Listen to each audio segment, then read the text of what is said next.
But 30 ways to incorporate teamwork in higher ed classrooms. Okay, and before we begin, if you know anyone who would benefit from the content of today's Periscope, please swipe to the right if you're on an Apple device to invite other followers. And if you're on an Android device, please swipe from the bottom to the top of your device to invite followers as well. But we will get started, and I will turn the camera around to introduce myself, and then we will boogie with 30 ways to incorporate teamwork in higher ed classrooms. Hi everyone, I'm excited. Not only is it Friday, I'm also doing a Periscope. And for those of you who, thank you Bertie for sharing. For those of you who know me really, really well, I love scoping. I talk about scoping all the time. I incorporate scoping in my classes, and so I'm excited to scope with you guys today. But before I scope, I do want to share this on the TS Mariah page as well. So let me see if you're on the TS Mariah account, if you could please.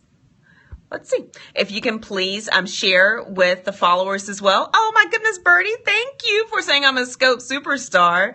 But I try to learn as much as I can, and it is constantly changing. So I cannot wait to really figure out the new things that are happening with Periscope as well. And by the way, Catch is going away, and I'm okay with that because I really like YouTube for uploading scopes. So let me retweet this from the TS Mariah account. Yay, we're good to go. Okay. Oh, thank you so much, Bertie, for sharing. Okay, so these are 30 easy ways to incorporate teamwork in higher ed classrooms. And so I will switch. Thank you so much, Crystal, for sharing and also for giving hearts. Who has the yellow hearts today? Who has yellow hearts? Who has the purple hearts? Anyone? Anyone? Okay, so today we're going to focus on 30 ways to incorporate teamwork in higher ed classrooms. And I'm awesome, Bertie, I'm excited. Yellow is a good color, and I thank you for the hearts and thank you for the purple hearts as well. But I wanted to share these 30 quick and easy ways with you to incorporate teamwork in higher ed classrooms because it's so important. Teamwork is a skill that will be utilized for the rest of someone's life. So whether they are in college or whether they are in the workforce or whether they've been in the workforce for a while, believe me, you will use teamwork skills every single day. And so that's a great thing to establish for your students as well, because your students will have an opportunity to learn the skills in your classrooms and can go into the workforce with these skills. And also they have documentation and artifacts attesting to their teamwork skills. So here we go. Okay, so I will actually turn the camera around and I will show you the document that I'm working from. Okay, so the first tip is to form groups either student initiated or instructor initiated. And so the student initiated groups, those are super important because those groups have already established buy-in for the students, and instructor initiated groups sometimes are met with resistance, but it's okay. Within the scope of someone's work career, they will be in groups with people that they would not have selected to be part of that group. And so that's okay. It's all part of that learning experience. But just to keep in mind that those groups are super important. And then let's see if I can prompt this. Let's see. All right. For those instructor initiated groups. Okay. Also, establish ground rules for your groups, and those are important because if you don't establish those ground rules, then sometimes stuff gets just out of whack. And so establishing ground rules for those groups are super important because you can tell them what you do expect and what you expect them not to do. And so those ground rules are important, and I will show you a set of ground rules that I use in my courses in a couple of moments. And then also distribute the assignments to them before, like in the syllabus or before the class begins. So, and these are just like bonus tips. I haven't actually gotten to my 30 tips yet, so you'll see those in a couple of moments. But distribute those assignments to show individuals like what you expect, and then also tune into group conversations. So let's get into the 30 tips. Are you ready? Give me some hearts if you're ready. Are you ready? 30 tips. All right, let's see. Thank you for the hearts, guys. Okay, so forming groups and work groups. So these are, I have 5 tips under this category. So instructor-initiated groups can focus on location. Thank you, Santosh, for joining. Hey, well, actually, I was in California last week, but it was gorgeous. So I'm so excited that you can join. And also now it's, I think, 8 o'clock in Cali. So I'm so excited that you're up and that you're joining today's Periscope. Thank you for the smiley face. Those are much appreciated today. Then instructor-initiated groups are basically those groups that, I know, right? It was actually pretty cold in Cali, but instructor-initiated groups are super important because they actually can focus on location. So like say, for instance, Santosh is in California, but his group members are in Texas. And so they, have to be awake at Cali time or during Cali time. So just to figure out like which groups will work for which students. And so that's super important because we want everyone to be able to participate. Awesome. Thank you, Tammy. Whether people work full time or more than full time or part time or are parents or have responsibilities for their parents or any other barriers that get in the way of simply completing assignments in school and courses. We want people to be able to be successful in their courses. So grouping by location, grouping by major, grouping by interest as well. So one thing that I did, and let me show you what this looks like, but I enabled the group members to sort their, to basically select which group they wanted to be part of. And so it was primarily just focused on interest. And let me show you what that looks like because I'm super excited. And I have to tell you, the course that I have this semester, and I teach a mix between online courses and face-to-face courses. And I just realized something. I didn't introduce myself. I just jumped in.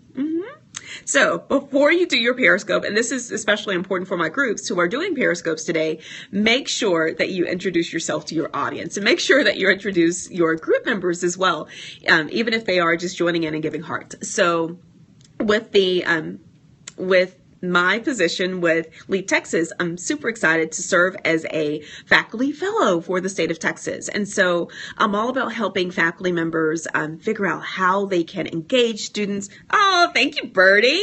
But how they can engage students and really help students learn concepts and really do anything that they can to help them become more successful in their courses. And so that's what I do. That's what I love. And I'm passionate about that and also engaging students as well as faculty. So in addition to that role, I also serve as the Assistant Vice President for Student Success and Multicultural Initiatives at Tarleton State University, as well as an Associate Professor in the Communication Studies Department. And I teach a group of students this semester, outstanding students in our graduate program, and they are periscoping later on today, so I'll send some more information about that. And I work with a group of from first year students to senior level students and the Texas Social Media Research Institute. So we incorporate teamwork every single semester in every single class. And I always encourage students to leave with an artifact that they can incorporate on their resumes, that they can present at a conference, that they can also submit to a journal. And so that's what we do with every single class. And so that's what I'm passionate about as well, because I always look for the return on investment for students. So if you're going to spend your time working on assignments in my course, I want you to get something from it. I want you to be able to tell your current or future employer, hey, I worked on this and this is evidence that I know these skills. I accomplished the student learning outcomes for this course. So whether it's communication or teamwork or critical thinking is in all of my, it's present in all of my courses. So I'm super excited about that. So that's my intro. Yay. Did I forget about anything, guys? I love Periscope. Did I mention that? But TSMRI is the best internship experience on campus. Everyone should apply next time. I agree. I'm kind of biased though. And I think you're kind of biased too, but I love it. Thank you so much. But let's see. So we have, let me show you what the forming the research groups actually looks like. And so this is something that people will be especially used to in my courses, but let me show you what this looks like. So there we are. This is my applied social media course. And so the neat thing is that I actually enabled students to select which course or which group they wanted to be part of. So I basically established what I wanted the students to research this semester, and then they self-selected which group they wanted to be part of. And so our topics were everything basically from UPS and Starbucks to the top 3 Texas public universities on Twitter to the top 3 Texas public university systems on Twitter, the private universities on Twitter, the top 3, and then and one thing that's really neat about that is that this top 3 Texas private universities was actually part of this huge research article that came out last month in March. And then also the 5th group focused on internal communication to prospective employees. And so that one was really, really neat because they looked at Disney jobs, life at Google, and then also join the flock, which is Twitter. And so those self-select which group they want us to be part of. And then also they researched that topic all semester. So we talk about social media, but what a great experience for the students to have to really engage with others on the subject at hand in the course. And so you can read about it all day, but if you're in the data and you're analyzing it and you're working with actual companies, that's such a rich experience. And so I know this is something that the students will never forget because it is time intensive, but you are learning more than ever before. And I will say, thank you, Tammy, but I will say that I've been doing graduate and undergraduate research for about, 7 years now. And that's something that really stands out in my mind. And when I see people later on, the students who really stay connected with me were students who were in my undergrad research courses, and they presented at conferences. And so I engage around, I used to engage around 60 students per year. So I'm all about that team. Well, actually 60 students per semester, 120 students per year. So I'm all about the teamwork piece. I'm all about the return on investment piece for students, because if you're paying for the course, I want you to get something out of it. So let's get into the tips, back to the tips. Okay, so the first one is instructor-initiated groups. The second one is student-initiated groups, and so those are when the students form their own groups. And then the third one is random group selection, and so you can do this on Blackboard or Angel or whatever your learning management system or content management system is. And then I would encourage you to really help the groups establish an identity, and that's super important because if you just put groups together and just call them, group 1, group 2, sometimes that doesn't work as well. But this semester, the groups really focused on their theme. And so, like say if it's, with Birdie's working on a paper focused on, cultural experiences emerging from the 4 cruise lines that have docks in Texas or that utilize Texas ports. And so with that one, that is the theme of Birdie's group. So basically we grouped based on topic. Yay! We grouped based on topic.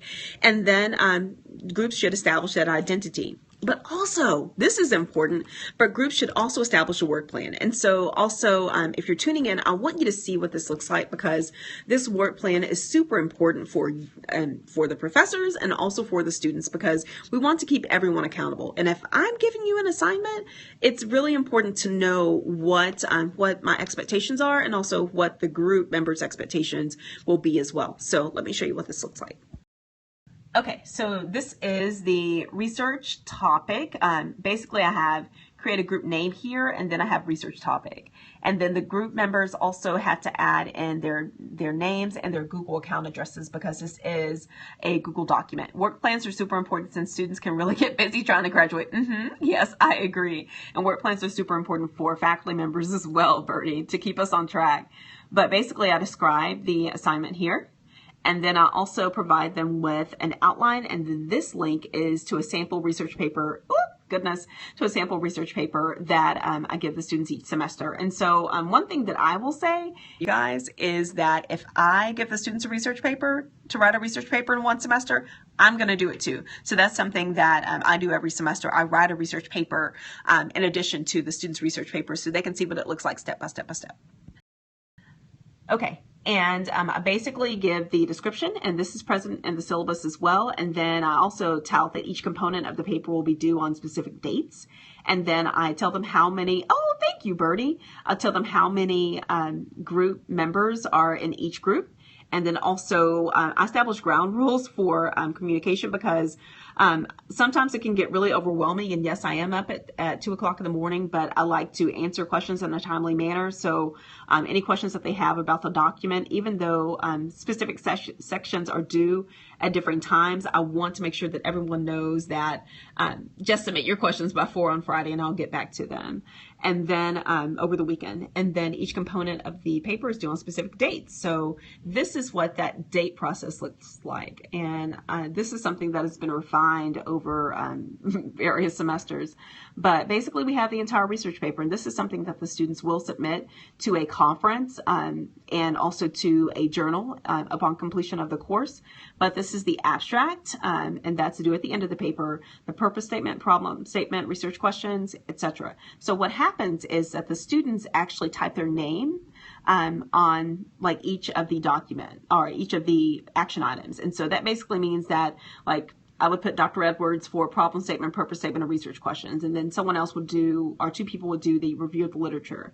And so basically they are responsible for those sections. And so that helps everyone know who was responsible for what and then what date that action item is due. So this is our guide, or these are the steps for writing an entire research paper in 1 semester.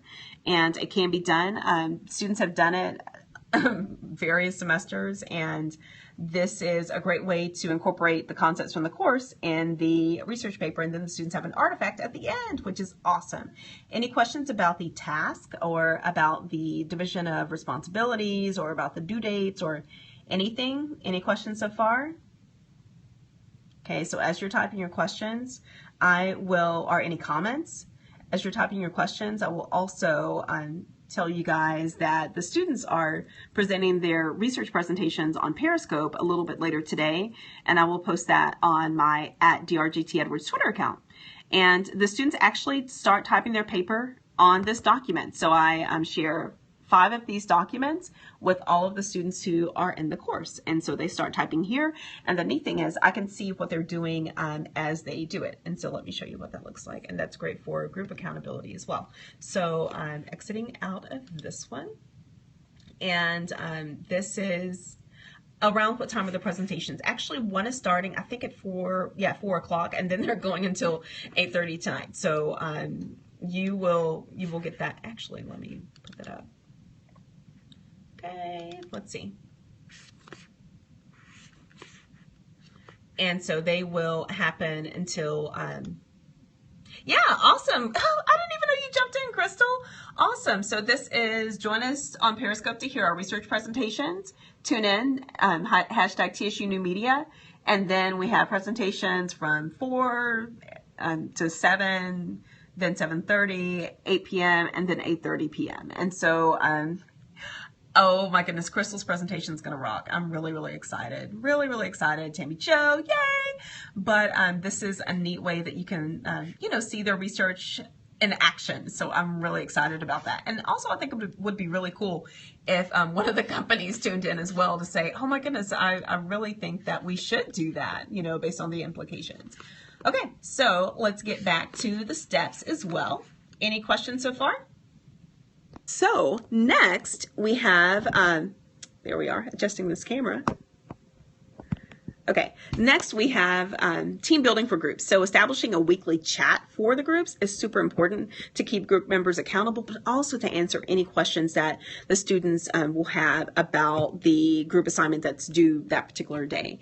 Also enable groups to share best practices. And one thing that's been really neat this semester is that a fair amount of students have used GroupMe. And so that's been very, very interesting. I haven't personally used GroupMe, but I can't wait to incorporate it next semester. And then other students have used, thank you, Tammy Jo, for joining. Other students have used the group messaging, or I guess the group direct message on Twitter, and that's been really neat as well. Let's see what else. Can you think of anything else that students could use for communicating with one another in groups that would really, help prod, a group member that needs some additional help or encouragement for completing tasks? GroupMe is really good for student organizations. I never thought about that. I really need to get into GroupMe, like seriously. That is on my summer list. Keep me accountable, guys. Then also establishing that identity is super important as well. For the group members to have a name. I use Facebook Messenger as well. I haven't thought about that, but that's a good idea as well to get those instant messages on your phones. Then also Using technology is super important, especially with Google Docs, so you can see who did what and when, and that enables the instructor or the faculty member to really say that, okay, student A, you didn't log on the document at this time, and you might need to do that. So to encourage, but also if students are headed down the wrong path, you kind of want to catch that early, and that's why I present like a scaffold approach to doing groups. So whether it's a group speech or a group research paper or whatever, it's a great way to help students know that they are doing the work in the manner or in the way that you would want them to perform on that task. Also, the instructor, I'm putting it back on the instructors. The instructor should model the way that, or model the behavior, model the writing or the speech pattern or whatever that you would want the students to do, and you should give those tips to groups as well. So like I mentioned, anytime that I want the students to type a speech in a group, or anytime I want the students to write a paper in a group, I am accountable for that as well. So you should model the way. Also, more teachers should use Google Docs to ensure student groups work instead of with just one student. I agree. I've been in group work situations for a while, and I feel the pain. And so that's why I use Google Documents, and I have used Google Documents for over 11 years now. Scary, but for over 11 years now, because I like the accountability piece. And then also I'm able to go in to see that 5 group members did contribute, and then one group member did not, and I'm able to deduct points from that group member's work. So individually, not to the group. Also refer to the groups by their group name. So instead of, group 1, group 2, just refer to them by their, research topic or by their group name. So that's all in team building for groups. Now, let's go into the best practices for assigning group work. Before we move that direction, can you think of anything else regarding team building for groups or forming groups and also forming a work plan? Can you think of anything? Okay, so while you're typing, we have some best practices for assigning group work. So form the groups early. So first week, get those groups together. Make sure those groups know one another. They have one another's contact information. Thank you, Jared, for joining. But make sure that they have one another's contact information, because things can get hairy very quickly. So you want to make sure that your group, a fun group meeting, is helpful to form strong relationships. I agree. Like, make those fun, incorporate team building, whether it's a virtual team building assignment or face-to-face, but make it fun. And also, one thing that I do in the week is on every Wednesday, I actually encourage students to share wins. What went great this week? What went wrong this week? So to really establish that community, because it's super important for group members to know that you're not the only one going through this in your day-to-day life, and you can do it too. You can do well in the course too. Also establish the return on investment for the group assignments. So encourage people to know that you can use this for an artifact for your online portfolio. You can incorporate this on your resume. And so really establish that ROI for group assignments as well.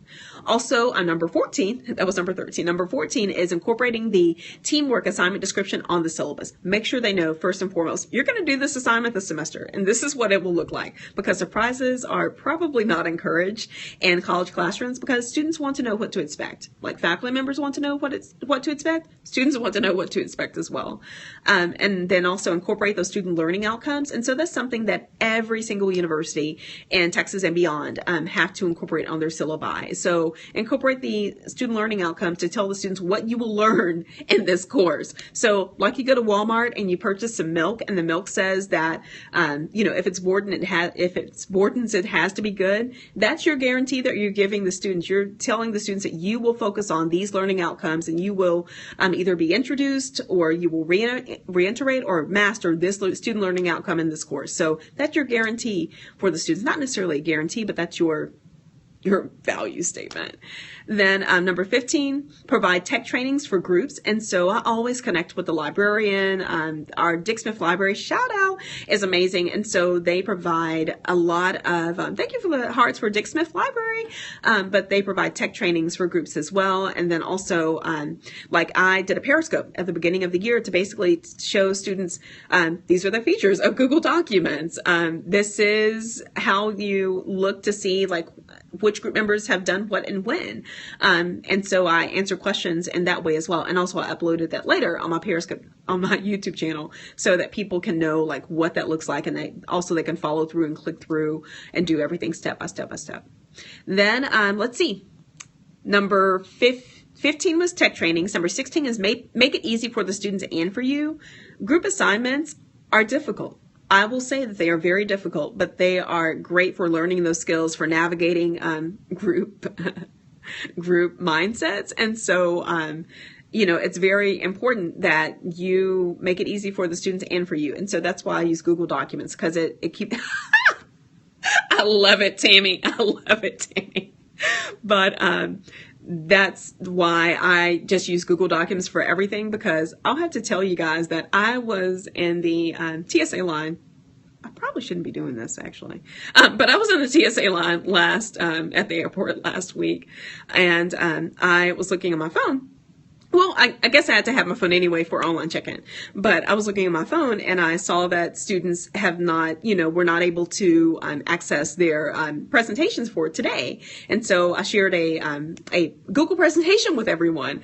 And so when I saw that students could not access their presentations, then I was just on my phone and I actually added everyone into those presentations. And so that was a great way that I can just do it on the fly, or if I'm walking across campus, I can just do it on my phone.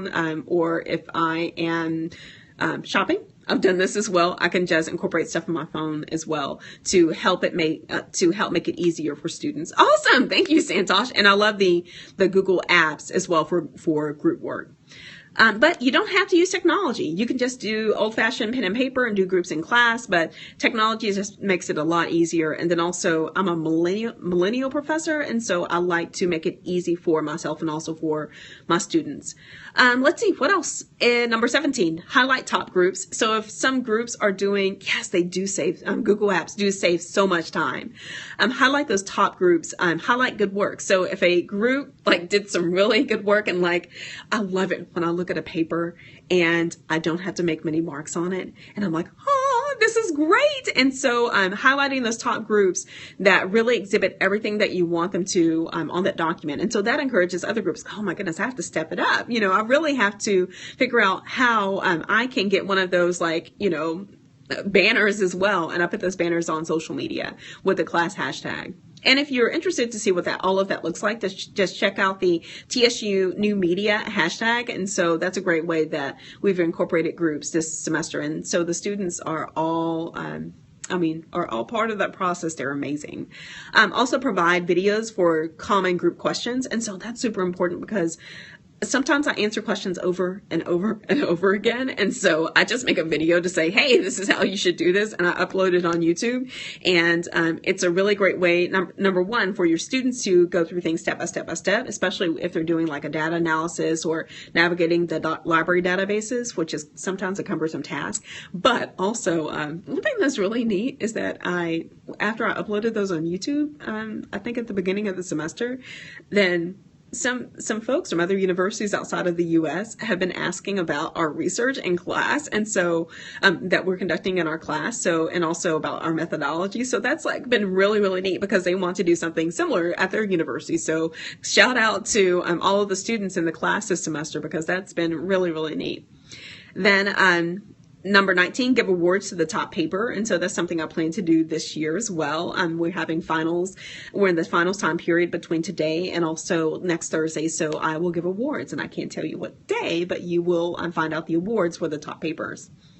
Then also invite others to view the presentations. When I did my face-to-face or presentations or speeches, when I did the or to read the papers, when I did my face-to-face classes a few years ago, it was really neat, because I always invited the dean. And I said, hey, I would love for you to come to class. I invited the department head. I invited anyone who was able to come to class at that time to view all 5 research papers to my class. And so that even goes for my speech, introduction to public speaking course, because I wanted them to have an audience of individuals who really do care about the topic. And so they were also able to offer feedback.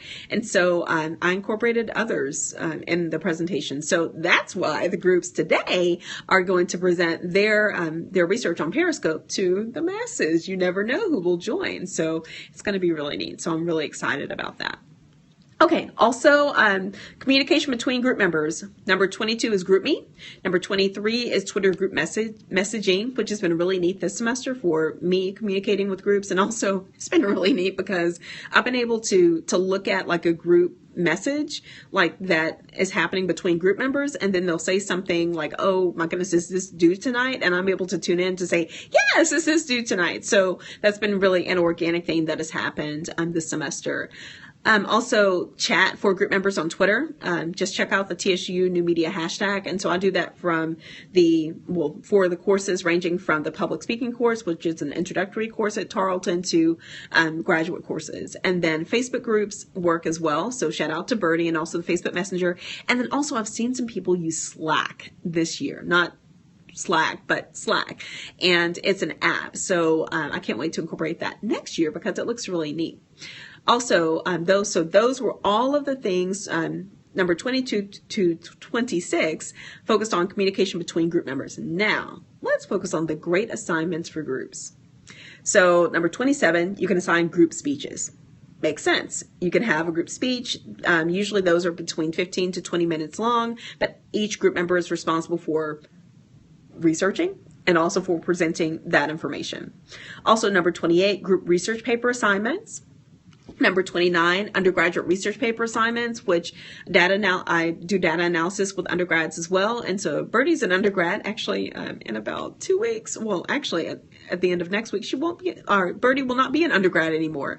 And so I'm really excited about that because Birdie is amazing. Also group service learning assignments, taking attendance in groups, also completing in-class assignments in groups. So you can do that through the, traditional sense in your classroom, and also group communication. So we planned various service learning experiences and during our day of service. And so all of those were in groups. And so those groups worked together to produce periscopes ranging from 9 o'clock in the morning until 5 o'clock at night. So Birdie, I'm so excited that you're graduating. I really, really am, but I'm really sad too. So, okay. So those were items number 27 through 33. And now, yes, it was fun. Check out those on the TSMRI YouTube account. Check out those YouTube videos from Day of Service. They were amazing. Students are amazing. And also the grading group assignments. Here's one thing I want to show you guys. Okay, so this is the rubric that I give students at the beginning of the semester, but also this is my grading rubric. So this is exactly how the different elements of the paper will be graded. So it says, did the authors provide the history and future of their selected topic? Did they incorporate their additional studies focused on their topic? And did they provide the required number of sources? And so they see that ahead of time, so you can know exactly how many sources to incorporate and then what to do. And so we have exceeded professors' expectations, met, slightly below, significantly below, or did not attempt. And so everyone has that at the beginning, so any issues later on. Then distribute that ahead of time. And number 35 is to deduct points for group members that are not engaged or who are not engaged.